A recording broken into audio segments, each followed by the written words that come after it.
The wagon was still burning when Cole Barnett found them. He'd seen the smoke from the ridge, thick, black columns twisting against the late afternoon sky like something cursed. At first he'd thought it was a brush fire, maybe lightning from the storm 2 nights back finally catching hold of the dry scrub. But as he rode closer, guiding his mare down through the canyon wash, the smell hit him wrong. Not just wood, fabric, leather, something else underneath it all that made his jaw tighten. The wagon sat overturned in a shallow creek bed, one wheel still spinning lazily in the current. The canvas top had been ripped clean off, and what remained of the frame was a skeleton of charred ribs. Supplies were scattered across the mud, flour sacks torn open, a cast-iron skillet half buried in the water, a child's wooden horse lying face down near the edge of the embankment. Cole dismounted slowly, his hand drifting instinctively to the rifle strapped to his saddle. His eyes swept the scene with the practiced caution of a man who'd learned long ago that silence could be a trap.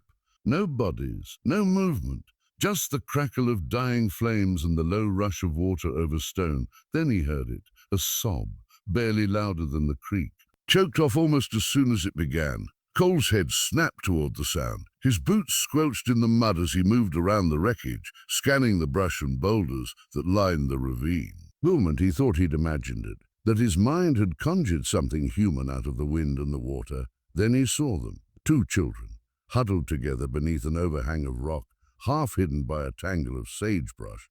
A boy and a girl, no older than 7 or 8, their faces smeared with soot and tears. They were pressed so tightly against each other that they looked like one creature split in 2.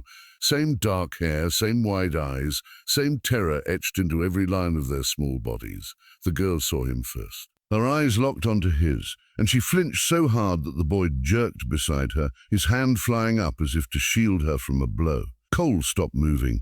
He held his hands out, palms open, and kept his voice low and steady. "Easy now. I'm not here to hurt you." The boy's jaw trembled. His lips moved, but no sound came out. The girl clutched his arm, her knuckles white. Neither of them moved. Cole crouched down slowly, lowering himself to their level. He kept his distance, giving them space to breathe. "My name's Cole Barnett. I've got a ranch about 10 miles north of here." "Ah, you hurt?" The girl shook her head, a tiny jerking motion. The boy just stared. "Where's your folks?" The question hung in the air like smoke. The girl's face crumpled and she turned into her brother's shoulder, her whole body shaking with silent sobs. The boy's expression didn't change, but his eyes, his eyes, went hollow in a way that made Cole's stomach turn. He didn't need them to say it. He'd seen enough in his 43 years to recognize the weight of loss when it settled on someone. These children had watched something terrible happen. Maybe they'd hidden while it unfolded. Maybe they'd run. Either way, they were alone now. Cole glanced back at the wagon, his mind piecing together the edges of the story. Emigrants, probably, heading west through the territories with hope stitched into every seam of that canvas top. They'd taken the canyon route to avoid the main road, faster but riskier. And somewhere along the way, they'd run into the kind of men who didn't care about hope or futures, or the sound a child makes when they're trying not to scream. He turned back to the twins. "Listen to me. I don't know what happened here, and I'm not going to make you tell me. But it's getting dark, and this isn't a safe place to be. You understand?" The boy's throat worked. His voice came out ragged, barely a whisper. "They said they'd come back." Cole's blood went cold. "Who said that?" "The men." The boy's hand tightened around his sister's. "They said if we made noise, they'd come back and finish what they started." Cole's jaw clenched so hard his teeth ached. He forced himself to stay calm, to keep his voice even. "How long ago did they leave?" "I don't know." "Before the sun moved." The boy gestured vaguely toward the sky, his hand shaking. "An hour, maybe 2, long enough for the bastards to put distance between themselves and the wreckage, but not long enough for Cole to feel safe lingering." He straightened up, scanning the ridge above them. The canyon was quiet, but that didn't mean anything. Men like that, men who torch a family wagon and leave children to die, they didn't always move on. Sometimes they circled back, just to make sure. Cole looked down at the twins again. They were watching him with the kind of desperate animal hope that made his chest tighten. He thought about turning around, about riding back to his ranch and pretending he'd never seen the smoke. It would be easier, safer. He had his own problems, debts to settle, a property barely holding together, and a past that still woke him up in the middle of the night with a gun in his hand. But then the girl spoke. "Don't leave me here, sir." Her voice was so small it almost broke. She reached out toward him with one dirt-streaked hand, her fingers trembling in the fading light. "Please, don't leave us here." The boy grabbed her hand and pulled it back, but he didn't look away from Cole. His eyes were wet, but his voice was steady. "We'll be quiet. We won't be trouble. Just don't leave us." Cole stood there for a long moment, the weight of the decision pressing down on him like a stone. He thought about the men who'd done this. About the kind of attention 2 orphan children might draw if word got out. About the questions people would ask, and the answers he didn't have. Then he thought about the way the girl had said, "Don't leave me here," like she'd already been left too many times. He exhaled slowly and walked toward them, lowering himself onto one knee. "All right, you're coming with me, but we move fast and we move quiet. You do exactly what I say when I say it. Understood?"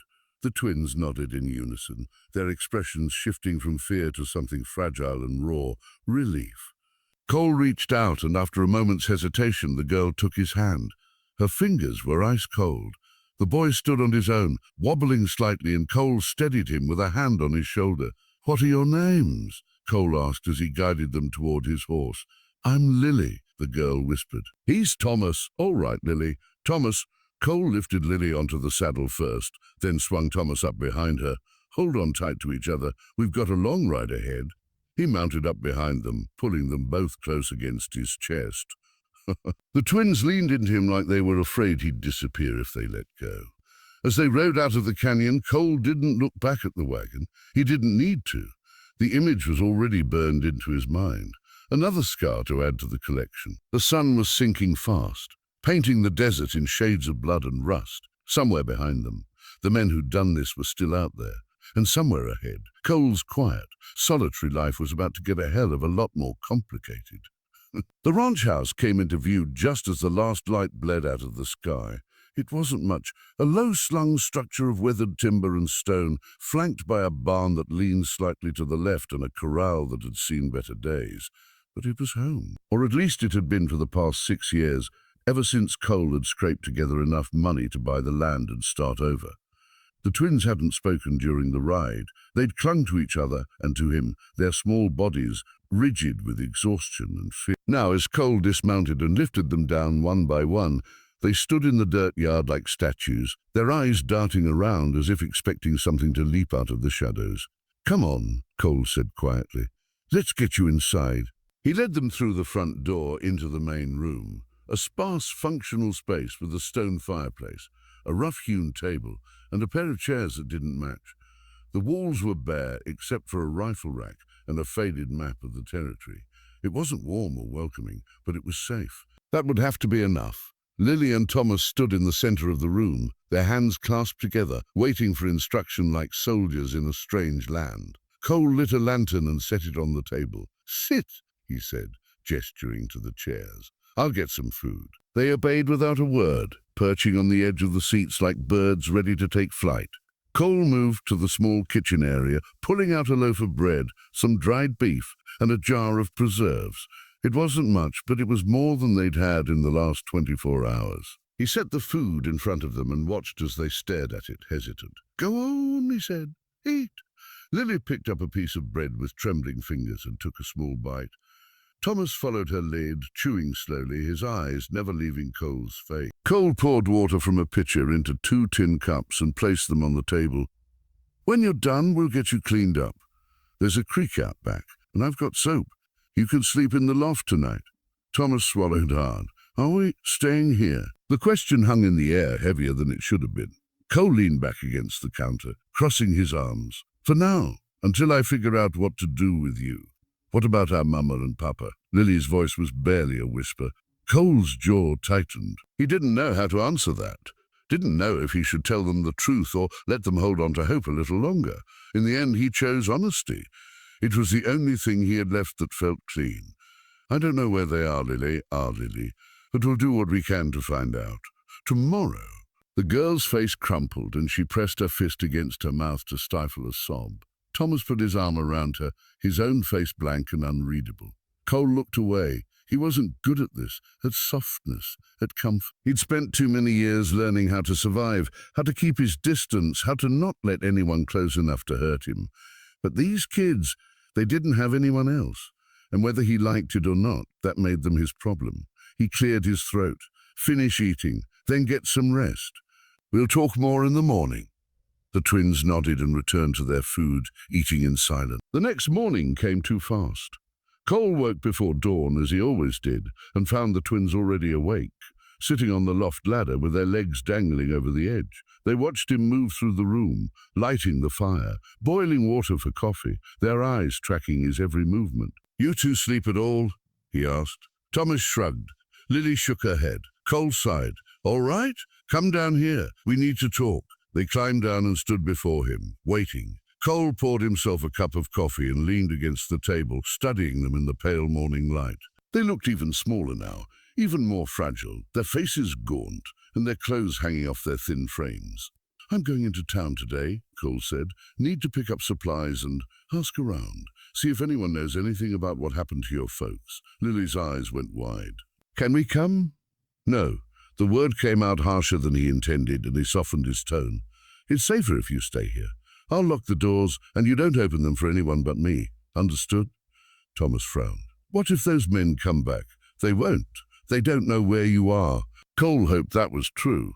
"But just in case, you stay inside. Don't make noise. Don't go near the windows. I'll be back before dark."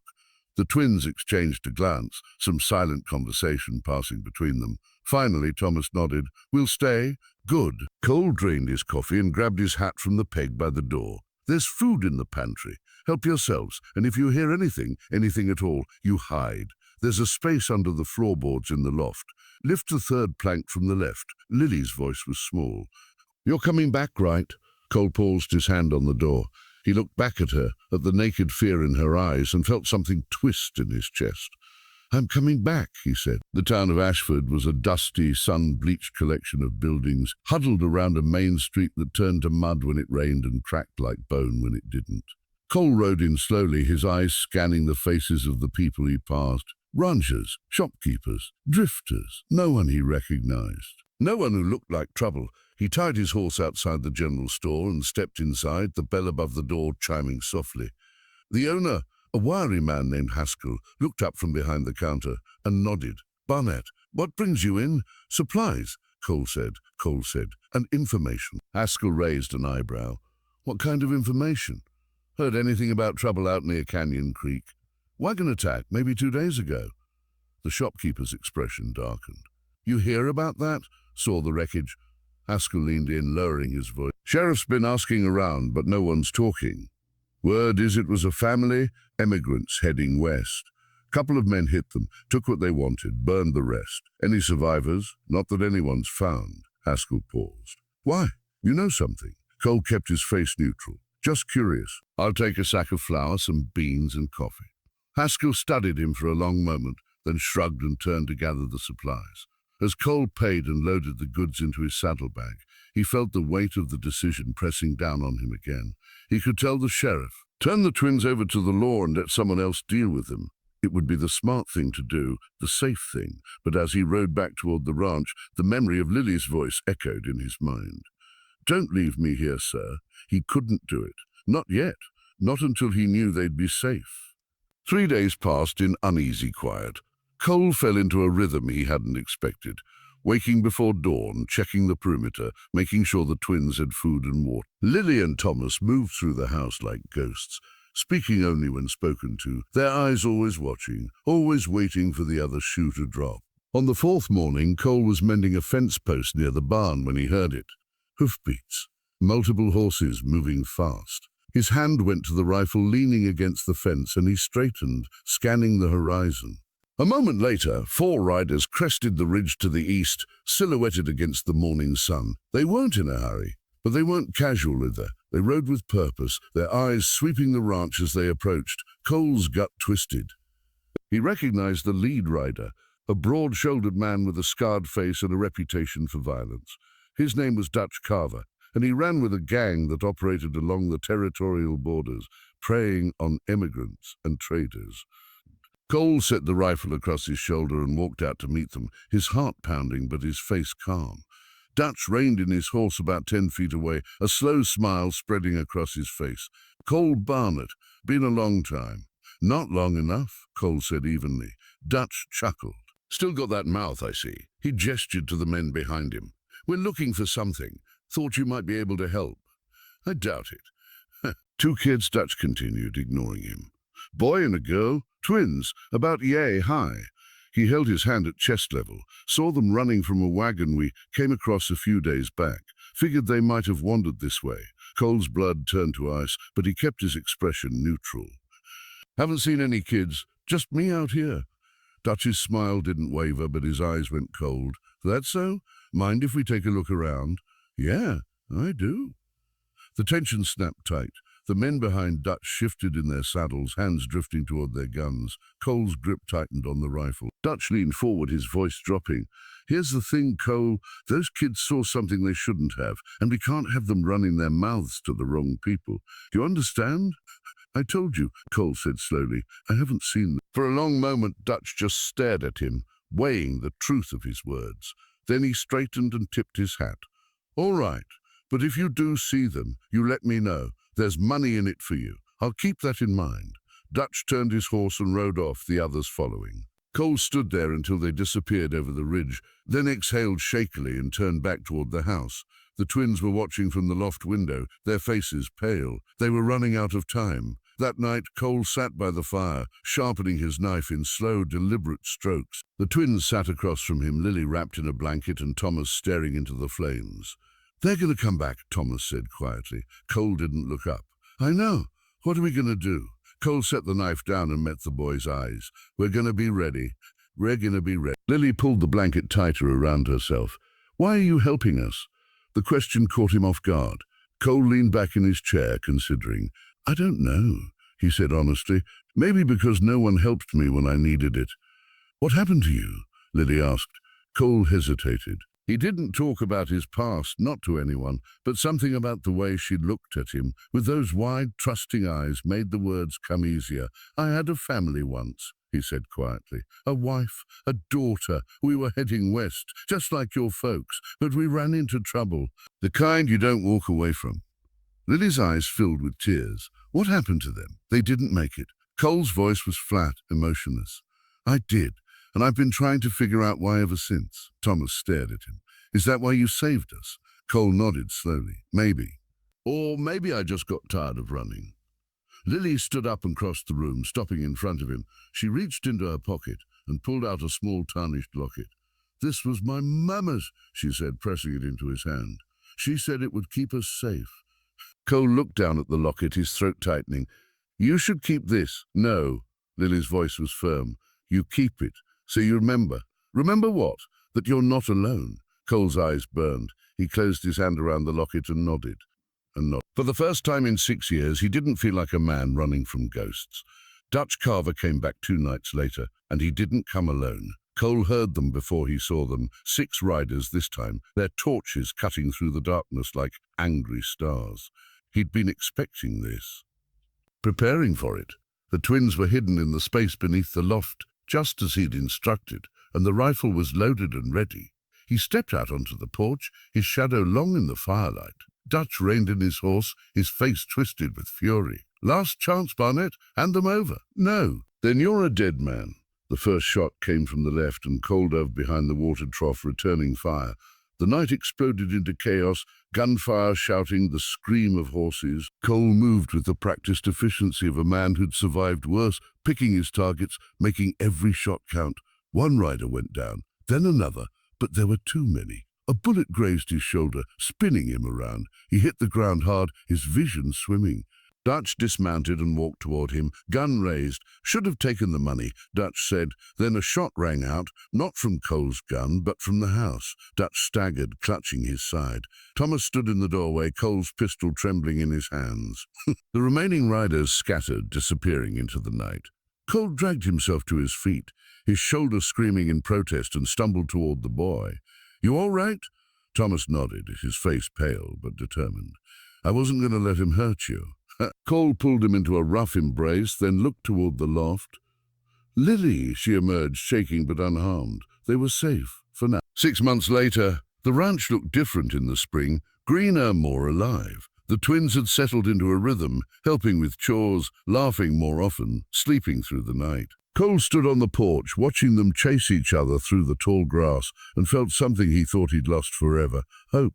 Lily ran up to him, breathless and grinning. "Can we go into town tomorrow?" "We'll see," Cole said, but he was smiling. Thomas joined them, his hands slipping into Cole's. "Thanks," he said quietly, "for not leaving us." Cole looked down at the boy, then at Lily, and felt the weight of the locket still tucked in his pocket. "Never," he said, and he meant it. The sun sank low over the horizon, painting the sky in shades of gold and crimson. In the distance, the land stretched out endlessly, wild, unforgiving, and full of second chances. Cole Barnett had found his, and this time he wasn't letting go.